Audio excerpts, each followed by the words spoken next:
अस्सलाम वालेकुम। हम अपने अगले लेक्चर ऑस्मोरेगुलेशन इन प्लांट्स की तरफ बढ़ने जा रहे हैं। याद रहे स्टूडेंट्स, ये एलोंगेटेड क्वेश्चन है, लेंथी क्वेश्चन है, बोर्ड्स का बड़ा मंजूर नज़र क्वेश्चन है। इस सारे को आपने कवर अप करना है, अच्छे तरीके से इसे रिमाइंड करना है। ऑस्मोरेगुलेशन इन प्लांट्स यानी पौधों के अंदर कंट्रोल ऑफ ऑस्मोसिस। पौधे मुख्तलिफ माहौलों के अंदर पाए जाते हैं, उनकी हैबिटेट्स डिसिमिलर होती हैं, कभी एक जैसी नहीं हो सकती है। तो ये अपने अंदर सोल्यूट और सॉल्वेंट की मिकदार किस तरह से कांस्टेंट रखते हैं, इनमें क्या अडाप्टेशंस होती हैं। आइए अपने लेक्चर की तरफ बढ़ते हैं।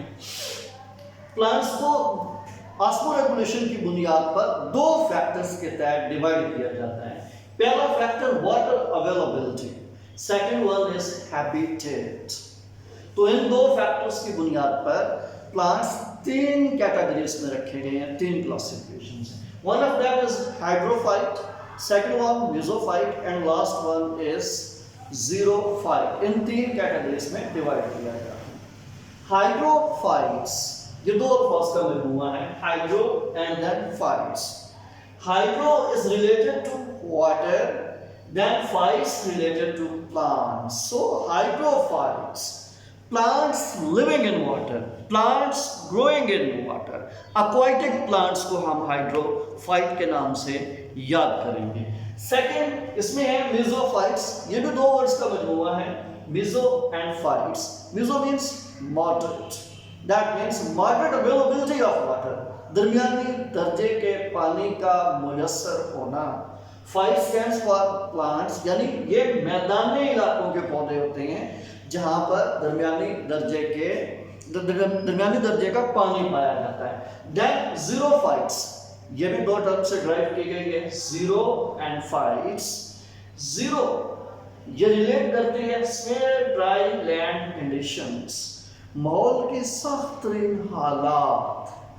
फाइव स्टैंड्स फॉर प्लांट्स, कैसे सख्त तरीन प्लांट्स होंगे जहां पानी बिल्कुल नहीं मिलता, बारिशों के ऊपर डिपेंडेंट होता है। ऐसे पौधों को हम सादा अल्फाज में सहराई पौधे या डेजर्टिफाइड प्लांट्स के नाम से भी याद कर सकते हैं। So these are plants growing in severe dry land conditions, जो सख्त खुश्की के हालात में ग्रो करते हैं, उनको जीरोफाइट कहा जाता है।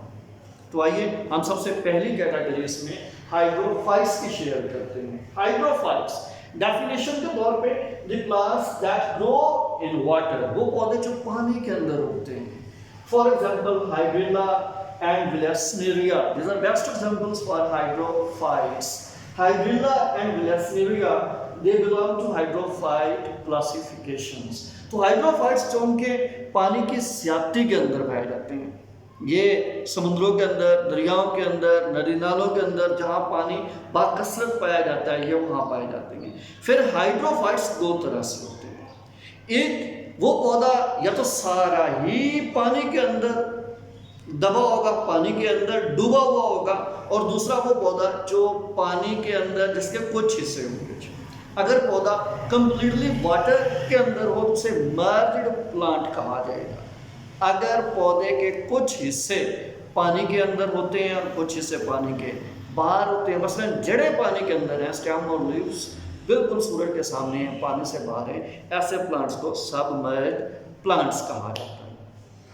तो इनके हैबिटेट के हवाला से, ऑस्मोरेगुलेशन के हवाला से दो चीज़ें बड़ी इंपॉर्टेंट होती हैं जो इनको मुतासर कर सकती हैं। Number one, flooding of the cells, क्योंकि ये पानी की ज्यादती में पाए जाते हैं, वहाँ से अक्सर पानी पंप करते रहते हैं, एब्जॉर्ब करते हैं। वाटर अवेलेबिलिटी इनके लिए इशू नहीं है, पानी ज़्यादा है, पानी एब्जॉर्ब करते रहते हैं। एब्जॉर्ब उनके सेलों के अंदर टर्बिडिटी ज़्यादा होती है, हर वक्त पानी से भरे होते हैं, तो खदशा है flooding of the cell, cell पानी से मुकम्मल तौर पे भर जाते हैं। सेकंड वन, जब पानी बहुत ज़्यादा मिकदार में सेलों के अंदर आ जाता है, इशू ये कैसे रिमूव करेंगे। Removal of the excessive water, जो इजाफी पानी है उसको अगर खारिज कर दें तो ऑस्मोरेगुलेशन कंप्लीट हो जाती है।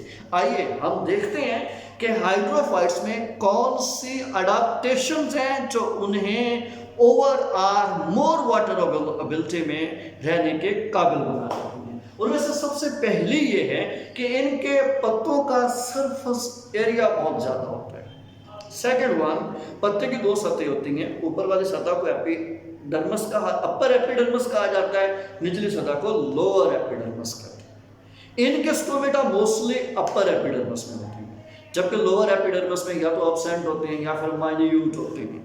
लिहाजा हम लोअर एपिडर्मिस के स्टोमेटा को नेग्लेक्ट कर देंगे, सिर्फ अपर एपिडर्मिस के स्टोमेटा को कंसीडर करते हैं। थर्ड वन, इनके बॉडी के ऊपर लीफ, स्टेम या रूट्स किसी सतह के ऊपर कोई किसी किस्म की क्यूटिकल लेयर भी नहीं पाई जाती। अगर क्यूटिकल लेयर हो तो रेट ऑफ ट्रांसपिरेशन को रिड्यूस करती है, या कोई किसी किस्म की क्यूटिकल लेयर नहीं है, लिहाजा इनमें से ट्रांसपिरेशन को रोकना नामुमकिन होता है। अगला मेजर फैक्टर, ये बिल्कुल पत्ते इनके चौड़े से होते हैं और सूरज के सामने होती हैं, ऊपर से डायरेक्ट सनलाइट फॉल डाउन कर रही है। स्टोमेटा भी ऊपर है, लिहाजा स्टोमेटा के ऊपर सीधी लाइट गिरती है, तभी जाकर rate of transpiration gets over and over, rate of transpiration इनका मैक्सिमम होता है। अब अगर आप नोट करें, जड़ों में नीचे से पानी एब्जॉर्ब हो रहा है, पानी एब्जॉर्ब हो रहा है, सेल्फ रेडी होते जा रहे हैं, ओवर कंसंट्रेशन, जबकि पत्ते ऐसी फैक्ट्री हैं जो रेट ऑफ ट्रांसपिरेशन को बढ़ाते जा रहे हैं। जितना नीचे से पिक किया उतना ऊपर से रिमूव कर दिया। सो ये best way of mechanism of osmoregulation in plants के लिए एक ट्रैक्टर ये होता है। आखिरी फैक्टर इनके अंदर मैकेनिकल टिश्यूज मुकम्मल तौर पे एब्सेंट होते हैं। Mechanical tissues like collenchyma tissues जो कि सपोर्टिंग के तौर पे काम करती हैं, वो बिल्कुल नहीं होती। कुछ जी डियर स्टूडेंट्स, हमारे पास ऑस्मोरेगुलेशन की बुनियाद पर प्लांट्स की दूसरी कैटेगरी में शामिल हैं मेसोफाइट्स। मेसोफाइट्स ऐसे पौधे होते हैं जो मॉडरेट वाटर अवेलेबिलिटी में, दरमियाने दर्जे के पानी में, यानी मैदानी इलाकों में ग्रो करना पसंद करते हैं। उसमें common example mangoes, wheat, राइसेस, corn वगैरह वगैरह, ये लार्ज स्केल के ऊपर हमारे इलाकों में एग्जिस्ट करते हैं। इनके लिए एक सबसे बड़ा इशू ये होता है कि growing in variant conditions of water availability, ये मुख्तलिफ किस्म के पानी रखने वाले हालात के अंदर ग्रो करते हैं। हो सकता है इन्हें वाटर अवेलेबल हो और ये कंडीशन भी होती है कि इन्हें बिल्कुल वाटर अवेलेबल ना हो। जैसा कि ज़मींदार भाइयों के लिए पंपिंग सिस्टम है, मोटर का सिस्टम है, फसल को पानी जाएगा तो फसल होगी, पानी नहीं जाता तो फसल नहीं होती, हालांकि उगे हुए वो मैदानी इलाकों के अंदर होती हैं। दैट्स व्हाई ये वेरिइंग हैबिटेट्स या वेरिइंग कंडीशंस के अंदर ग्रो करते हैं, लिहाजा पानी इनके लिए सबसे बड़ा इशू होता है। तो ऑस्मोरेगुलेशन के लिए अडाप्टेशंस इन्होंने कौन सी दे रखी है? नंबर वन, इनके लीव्स की लोअर एपिडर्मिस में मोस्टली स्टोमेटा होती हैं, अपर के अंदर ना होने के बराबर होते हैं। फिर इनके ब्रांचेस हों, इनके लीव्स हों, they carry cuticle, mostly thin cuticle इनके अंदर होती है, थिक क्यूटिकल इनके अंदर नहीं पाई जाती। Next, stomata keep on open during more water availability, जब पानी ज़्यादा मिकदार में इनके पास मुयसर होता है, ये अपने स्टोमेटा को खुला रखते हैं ताकि rate of transpiration excessive water body से ज़्यादा लॉस हो सके और बॉडी नॉर्मल कंडीशन की तरफ आ सके। हाँ, जब रिस्ट्रिक्टेड सप्लाई ऑफ वाटर होती है, पानी कम मिकदार में पाया जाता है, तो फिर अपने स्टोमेटा को क्लोज कर देते हैं, ट्रांसपायरेशन को घटा देते हैं, कम कर देते हैं, ताकि अपने अंदर वाटर अवेलेबिलिटी को, ऑस्मोरेगुलेशन को मुमकिन बनाया जा सके। फिर इन पौधों के अंदर रूट्स और रूट हेयर्स का वेल डेवलप्ड सिस्टम होता है, जो ज़मीन के अंदर खासे डिस्टेंस तक, गहराई तक, अतराफ में फैल जाता है, ज़मीन से पानी, नमकियात वगैरह प्लांट ऑस्मोरेगुलेशन के लिए इकट्ठा करता रहता है। मैं रिपीट करना चाहूँगा, ये plants sufficient supply of stomata रखते हैं। स्टोमेटा की अपर सरफेस के ऊपर लीव्स के ऊपर, एपिडर्मिस के ऊपर स्टोमेटा एक्सिस्ट करते हैं। स्टोमेटा ज़्यादा पानी की मौजूदगी में खुले रहते हैं, रेट ऑफ ट्रांसपिरेशन ज़्यादा होता है। जब वाटर अवेलेबिलिटी नहीं होती, कम होती है, अपने स्टोमेटा को बंद करके ऑस्मोरेगुलेशन को मुमकिन बना सकते हैं। जड़ें और रूट हेयर्स भी ऑस्मोरेगुलेशन में हेल्पफुल होती हैं। इनके पत्तों और शाखों के ऊपर क्यूटिकल लेयर्स एग्जिस्ट करती हैं। जी dear students, osmoregulation in plants की थर्ड कैटेगरी की तरफ चलते हैं, जो कि है जीरोफाइट्स। ऐसे पौधे जो स्वेयर लैंड ड्राई कंडीशंस में एग्जिस्ट करते हैं, इंतहाई खुश्क हालत में, सहराओं के अंदर, थल रेगिस्तानी इलाकों के अंदर परवान चढ़ते हैं। कॉमन एग्जांपल में कैक्टाई या कैक्टस के आम पौधे पाए जाते हैं। इन प्लांट्स के लिए वाटर की अनअवेलेबिलिटी, पानी का ना होना सबसे बड़ा इशू है। जब पानी का ना होना है, ये डिहाइड्रेट कर जाएंगे, हत्ता कि इनकी डेथ भी हो सकती है। लेकिन इन्होंने ऑस्मोरेगुलेटरी अडॉप्टेशंस ले रखी हैं। नंबर 1, इनके पत्ते मोटे साइज के होते हैं, मोटे होते हैं, और साइज लंबाई उनकी बहुत छोटी होती है, स्मॉल एंड थिक लीव्स होते हैं।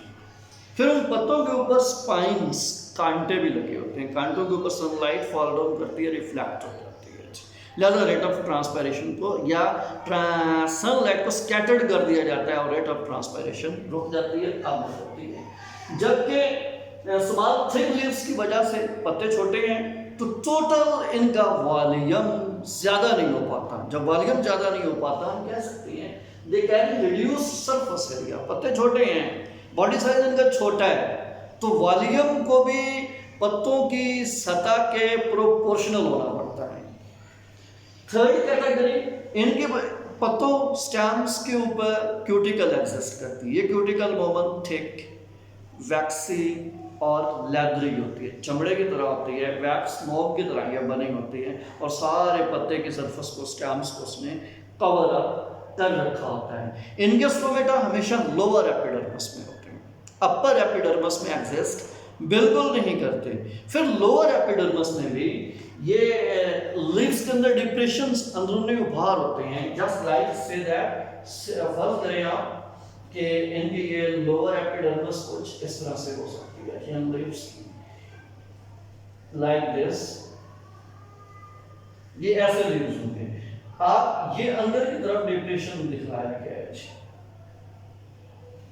ये डिप्रेशन है, और इसके अंदर ये इसका स्कोमेटा हो सकता है, ये इसका स्कोमेटा होता है।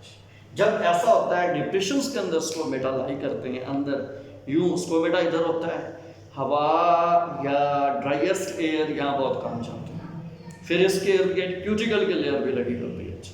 जब क्यूटिकल की लेयर लगी होती है, there is total reduced rate of transpiration और नो ट्रांसपायरेशन। ट्रांसपायरेशन का तो फिर सवाल ही पैदा नहीं होता। चूंकि ट्रांसपायरेशन नहीं हो रही उस खुश्क तरीन माहौल में, ये पौधे सर्वाइव करने की अहलियत रखते हैं।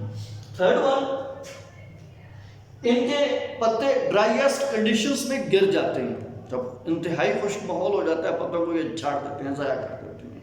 लेकिन इनके स्टोमेटा के अंदर या इनके लिप्स के अंदर क्लोरोप्लास्ट पाया जाता है, सो दे आर फोटोसिंथेटिक। पत्ते गिरा भी दें तो खुराक का इशू इनके लिए नहीं हो सकता, क्योंकि ये फोटोसिंथेटिक होते हैं। इसी तरह से इनके लिप्स के अंदर पैरेन्काइमा टिश्यूज पाए जाते हैं, जिनका काम एक्सेसिव वाटर को स्टोर करना होता है। लिहाजा इनके पौधे एक्सेसिव वाटर को स्टोर कर रहे हैं, इनके लीव्स एक्सेसिव वाटर को स्टोर कर रहे हैं due to presence of parenchyma tissues. तो ऐसे पत्ते जो पैरेन्काइमा टिश्यूज भी रखते हो और पौधों के लिए एक्सेसिव वाटर स्टोर करके, ऑस्मोरेगुलेट करके, डिहाइड्रेशन से बचाते हो, उन लीव्स को सकुलेंट ऑर्गन्स भी कहा जाता है।